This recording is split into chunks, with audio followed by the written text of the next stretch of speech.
ये बहुत ही मुझे लगता है स्टूपिड क्वेश्चन है, क्योंकि आप आज के टाइम में सलमान भी बार्गेनिंग करेगा लेकिन आप किसी भी अपने पर्सनल क्लाइंट की चीज़ें ऐसे खुलेआम पब्लिकली नहीं बता सकते हो। लास्ट तक मुझे लगता है विवियन डेफिनेटली जाएगा। Hi, this is Anupama Solanki and you are watching me Telly Bytes. Anupama ji, firstly welcome to Telly Bytes. Thank you. मैं बहुत बढ़िया हूँ, थैंक यू सो मच। सबसे पहले तो जानना चाहेंगे इस बार क्या कुछ अलग करने वाले हो, दिवाली का क्या कुछ प्लान है? दिवाली में जैसे हम लोग का आप मतलब एक होता है होम टाउन में एक अलग फीलिंग होती है, लेकिन मुंबई में एक अलग फीलिंग होती है। जैसे हम लोग यहाँ गणपति मनाते हैं, वहाँ हमारे होम टाउन में दिवाली मनाई जाती है, तो एक अलग फीलिंग वेदर वो होता है। जैसे दिवाली अभी आई भी नहीं है लेकिन इतने शोर शराबा शुरू हो जाता है कि ऐसा पहले से ही इंडिकेशन मिल जाते हैं दिवाली आ रही है और ऊपर से फिर उस टाइम पर सारी डाइटिंग वाइटिंग छोड़ के हम लोग स्वीट्स खाते हैं। मतलब कोई किसी भी प्रकार की डाइटिंग मैं बिलीव नहीं करती, मैं अच्छे से खाती हूँ। और होता है जो जो आपके फेवरेट पकवान होते हैं, कचौड़ियाँ पकौड़ियाँ, मतलब किसी चीज़ की कमी नहीं होनी चाहिए दिवाली में मुझे ये लगता है। और खाओ, सबको खिलाओ। दिवाली का कोई मेमोरेबल सीन है जो शेयर करना है? दिवाली पे जब हम मतलब छोटे होते थे, अभी भी छोटे ही हैं, मतलब और छोटे होते थे तो एक अलग फीलिंग आती है। और मतलब बचपन की जो जो एक भी चीज़ आप नहीं मतलब उसको कर सकते हैं कि वही एक स्पेसिफिक सबसे अच्छी रही होगी, क्योंकि बचपन में सारी दिवालियाँ बहुत अमेजिंग रहती हैं, क्योंकि पूरा परिवार होता है तो दिवाली वैसी ही बन जाती है। और नए नए ड्रेसअप करने का बहुत शौक़ होता है। एज अ गर्ल हम लोग इतना सजने संवरने का शौक़ होता है ना, मेकअप करना, रेडी होना। अब तो चलो मेकअप वेकअप, उस टाइम पे तो हम लोग मेकअप वेकअप भी नहीं करते थे, हम लोग को कहाँ मालूम होता है। एज अ गर्ल मतलब हम लोग की मम्मियाँ भी इतना मेकअप वेकअप नहीं करती हैं, तो वो एक अच्छे कपड़े पहन के अच्छे से रेडी होना। और हमारे जैसे होम टाउन्स में नेबर्स के वहाँ जाकर होता है मिठाई देना, जो भी शगुन चीज़ें होती हैं वो सब देना, तो बहुत अलग फीलिंग होती है। और जो भी फुलझड़ियाँ, जितना लड़कियाँ जो फुलझड़ियाँ, चक्री या अनार, ये सब चीज़ें होती हैं, तो इसी में हम लोग के दिन बन जाते हैं ओके, इस बार क्या कुछ स्पेशल प्लानिंग किया है? दिवाली पे इस बार मैंने एक होता है घर डेकोरेट करना, अच्छी अच्छी चीज़ें खाना। जैसे मैंने कहा इस टाइम पे फास्टिंग बिल्कुल नहीं, कोई डाइटिंग नहीं, बहुत रज के जो भी फेवरेट चीज़ें हैं। जैसे मेरा ऑल टाइम मेरे को डोसा बहुत पसंद है, तो मैं डोसा तो हर ओकेजन पे मेरा फिक्स रहता है कि ये तो मैं खाऊंगी।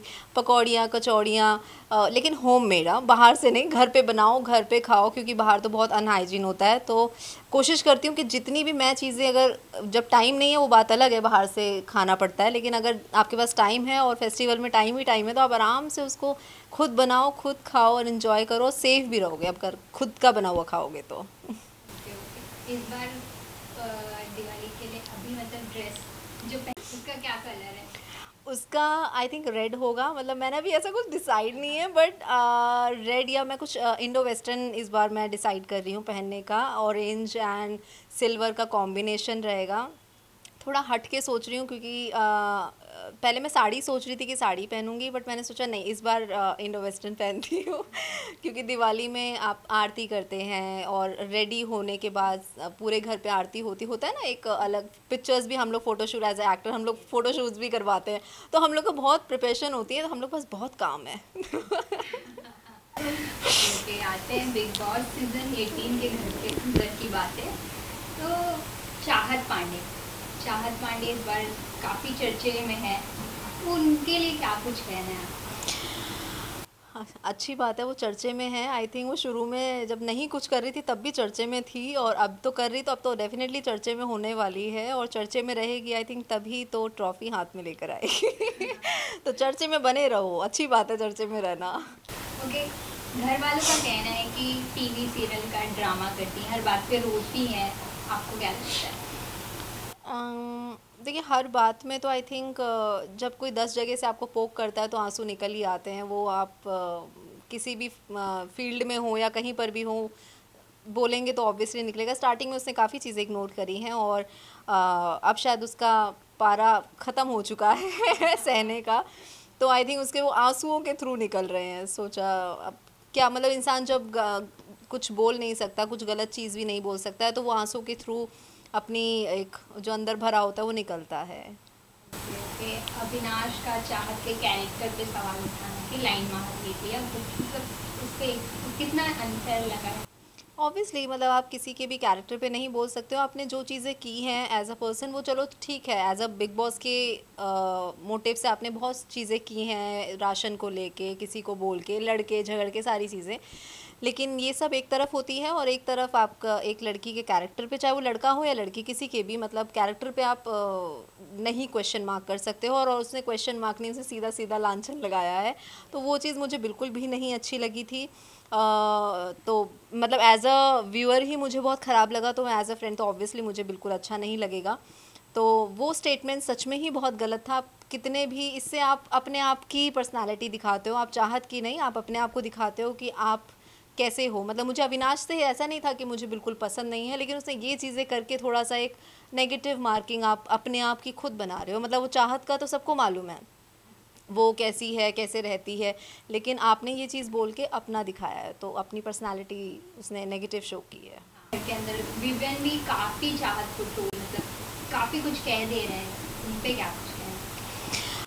विवियन का मुझे भी एक्चुअली ये चीज़ समझ में नहीं आ रही है कि बहुत सारे कंटेस्टेंट हैं घर में जो आप बोल सकते हैं, उसके चीज़ें होता है कि आपके एक होता है ना कि मैन टू मैन वो चीज़ें क्रिएट कर सकते हो, लेकिन एज अ स्टार्टिंग से ही जो मैं देख रही हूँ कुछ ना कुछ चीज़ें विवियन बोल देते हैं and वो इग्नोर करके चली जाती है। बट अब शायद उसको आंसर देना आ गया है, क्योंकि वो आई थिंक सेट हो चुकी है बिग बॉस में, तो अब वो अच्छा आंसर भी दे रही है। और विवियन को मुझे लगता है कि जितनी उनकी स्ट्रॉन्ग पर्सनालिटी है और इतने नोन फेस हैं, वो कलर्स के फेस हैं, बिग बॉस के लाडले हैं, मतलब उनके पास इतनी सारी अपॉर्चुनिटी है, इतने सारा टैग उनको मिला हुआ है। तो आई थिंक मुझे लगता है कि उनको चाहत को छोड़ के अब आई थिंक एक नए स्टेप पे चले जाना चाहिए। मतलब वो उनके ऑरा पे सूट करेगा, वहाँ नहीं करेगा। अविनाश ने आई है, काफ़ी कुछ कह दिया है तो चाहत तो गवार एक्चुअली उसने जो बोला है वो एक्चुअली जैसे वो रहती बहुत सिंप्लिसिटी से है, नॉर्मल नीचे बैठ जाना, हाथ से खा लेना, वो वहाँ पर भी वही कर रही है, कुछ उसमें चेंज नहीं है कि वो स्पून से खा रही है, वो वहीं पर भी ऐसे ही जैसे खाते हैं ना वैसे ही खा रही है। और वो रहे हैं उनके साथ ऑब्वियसली, इतने साल काम किया है, दूसरे शो में भी 2 शो में उन लोगों ने किया है, तो वो उसकी ये छोटी मोटी जो चीज़ें होती हैं जो आप पकड़ लेते हो किसी इंसान की, आप अगर फोक से खाओगे तो आप बहुत अच्छे कहलाए जाओगे, और अगर आप वही हाथ से खा रहे हो तो आप देहाती में आ जाओगे। तो वही उसने वो चीज़ें ये बोल के कि अब तुम गवार हो, गवार ही रहोगी, तो वो स्टेटमेंट बहुत गलत है। गवार लोग, अब वो गवार है तो फिर भी तो अपना नाम कमा रही है ना, तो क्या फ़ायदा। तो वो चीज़ें कुछ कुछ अविनाश ऐसी चीज़ें बोल देता है कि वो खुद अपनी नेगेटिव मार्किंग करता है, तो वो उसको नहीं, इसीलिए बोलते हैं कम बोलो पर अच्छा बोलो। ज़्यादा बोल के कबाड़ा ही होता है। अभी हाल में ये रोजलीन की बहन है, उन्होंने क्या कहा कि चाहत आईब्रोज आती है हमारे शक्ल में, तो काफ़ी कुछ क्रिएट करती है ड्रामा वो, कभी बार्गेनिंग को लेके कभी कुछ, तो ये इस बात में ये बहुत ही मुझे लगता है स्टूपिड क्वेश्चन है, क्योंकि आप बार्गनिंग करना मतलब आप रोड पे भी बार्गेनिंग करोगे, आप ऐसा नहीं है कि आप आज के टाइम में सलमान भी बार्गेनिंग करेगा। मतलब इतना अपना नाम कमाने के बाद भी अगर आप, और सबसे मुझे ना एक सबसे गलत चीज़ लगी कि आप अपने क्लाइंट की ऐसे आप प्राइवेट चीज़ें आपने वो बता दी खुले में, तो इससे तो अगर मैं देखूंगी ये है, मैं इसके सलून में कभी नहीं जाऊंगी, क्योंकि चाहे मैं बार्गेनिंग कराऊं या ना कराऊं, लेकिन आप किसी भी अपने पर्सनल क्लाइंट की चीज़ें ऐसे खुलेआम पब्लिकली नहीं बता सकते हो। मैंने भी इंस्टाग्राम देखा था, मुझे लग रहा है कि चाहे वो क्या पता आती भी ना हो, उनके नाम पर एक बार आ गई होगी, और उन्होंने बताया कि 3 घंटे आईब्रो में लिए उन्होंने। 3 घंटे कोई नहीं लेता है, तुम्हें लगता है कोई 3 घंटे आईब्रो में लेगा? मतलब ओवर बोल दिया है। मतलब या तो ये बोलते कि भाई 2 घंटे 3 मतलब 1 डेढ़ घंटा ले लेती है तो समझ में आता कि हाँ 3 घंटे आईब्रो करा रहे हैं, कि वैक्सिंग भी उतने में ख़त्म हो जाती है 45 मिनट्स में। यहाँ मतलब इतना झूठ बोलो कि थोड़ा डाइजेस्ट हो। तो मुझे वो बहुत ही एज अ पर्सन तो लगा ही है कि वो गलत है, कि आप किसी भी, मतलब मैं भी कितने सलून्स में जाती हूँ, मैं 5 साल से एक ही सलून में जाती हूँ, लेकिन बार्गनिंग में अभी भी पूछती हूँ क्या डिस्काउंट चल रहा है, तो डिस्काउंट पूछना कुछ गलत नहीं होता है। आप एक्स्ट्रा पे करके भी 20% का ऑफ लेते हो, तो वो मेरा चलता है। तो वो कितनी बार चाहत मुझे भी बोलती है कि भाई अभी जैसे हम लोग की पिछली बार बात हो रही थी, उसने मुझे बोला अरे मैं जहाँ कराती हूँ तो वहाँ पर चलना, वहाँ अच्छे डिस्काउंट भी मिलते हैं, तो वो रेफ़र भी तो कर रही है ना। उसने मुझे बोला, लेकिन मैं नहीं गई क्योंकि मैं ऑलरेडी 5 साल से यहाँ करा रही हूँ। मैं बोला यार अब कहाँ नई जगह जाऊँ, ठीक है तू नंबर दे देना मैं कर लूँगी। तो वो रेफ़र भी करती है। तो आपको अब रेफ़र नहीं दिखाई दिया, लेकिन शुक्र है कि मैं नहीं गई ऐसे सैलून में जाके, कोई मतलब नहीं है कहाँ जहाँ पर आपकी इमेज की धज्जियाँ ऐसे उड़ाई जा रही हों। अब चाहत बाहर आके अगर देखेगी तो वो डेफ़िनेटली इस क्या मतलब इनके जो आसपास की बहनों के भी सैलून होंगे वो वहाँ पर भी नहीं जाएगी, और आप चाहोगे कि शायद वो यहाँ आ जाए, पर अब वो नहीं आएगी। मतलब मुझे ये बिल्कुल भी नहीं अच्छा लगा, इसलिए मैंने इस टॉपिक पे ज़्यादा बात नहीं करी। मैं नहीं चाहती थी कि इस मुद्दे को ज़्यादा बड़ा बनाया जाए।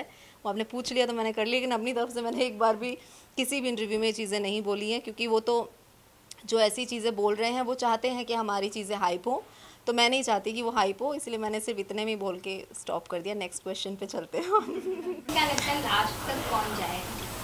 लास्ट तक मुझे लगता है विवियन डेफिनेटली जाएगा। माँ वो तो लाडले हैं भाई बिग बॉस के, उनका वो ना जाए तो फिर आगे कौन जाएगा। तो वो हैं ऑब्वियसली, चाहत तो है ही है, क्योंकि एज अ फ्रेंड भी और एज अ व्यूअर भी अगर मैं देखूं तो वो दोनों तरह से बहुत अच्छा खेल रही है। क्योंकि मैंने ऐसा कोई भी कंटेस्टेंट नहीं देखा है जो बिना बात के मुद्दे बना के इतनी बार पहुंचा हो। जितने भी पहुंचे हैं सब ने मुद्दे ढूंढे हैं, उसने नहीं ढूंढ के ही पहुंच गई है।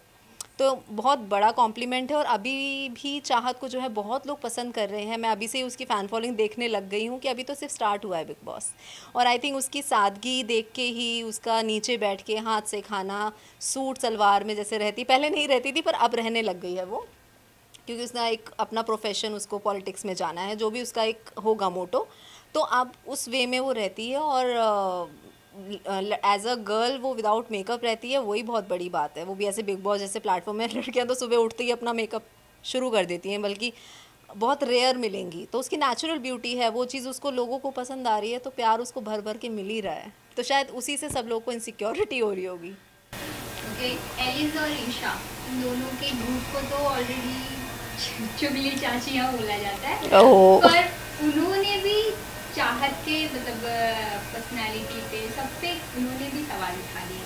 उस पे क्या कुछ एग्जैक्टली सही नाम आई थिंक मुझे लगता है ये ज़्यादा दे दिया है। मतलब चुगलियाँ तो मैंने देखा है वो करती हैं, वो मतलब सिर्फ चाहत की नहीं, वो हर किसी की करती हैं। मतलब मैंने एक भी ऐसा उन्होंने छोड़ा, अविनाश तक को नहीं छोड़ा है जो उनके साथ रहते हैं, तो मुझे लगता है उन्हीं को नहीं छोड़ा तो फिर आप बाकियों से क्या ही एक्सपेक्ट करोगे।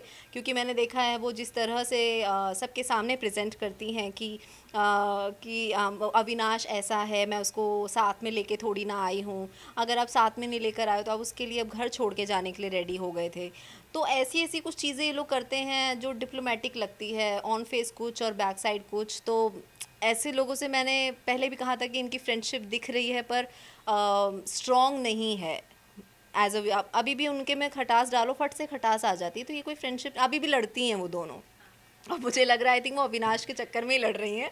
उनको एक दूसरे मतलब उससे इनसिक्योरिटी हो गई है आई थिंक, क्योंकि आपस में लड़ने का कोई लॉजिक नहीं है। अगर आप एक ग्रुप में हो तो आप उस तरह से खेलो, अगर आप तो शायद आई थिंक लंबा चलोगे। तभी शायद उनको चुगलियों का जो आप बता रहे हैं टैग दिया है, तो आई थिंक इसीलिए ही दिया है क्योंकि उन्होंने किसी को भी नहीं बख्शा है कि ये रह गया हो ऐसा कोई नहीं है। तो मुझे लगता है कि हाँ, मतलब एलिस थोड़ा सा सुनती ज़्यादा है, और अंदर से वो चीज़ें वो समझ जाती है, और वो फिर उसी में गेम, ईशा जो है ब्लंटली बोल देती है, वो सिर्फ बोलती नहीं है, फिर वो बाद में अभी भी उनके कुछ झगड़े चल ही रहे हैं, तो चल रहा है। आपके व्यूअर्स को क्या कुछ मैसेज देना चाहोगे? मेरे व्यूअर्स को तो मैं यही कहना चाहूँगी कि आपने हमेशा मुझे बहुत ढेर सारा प्यार दिया है, और हमेशा से आप देते आए हैं।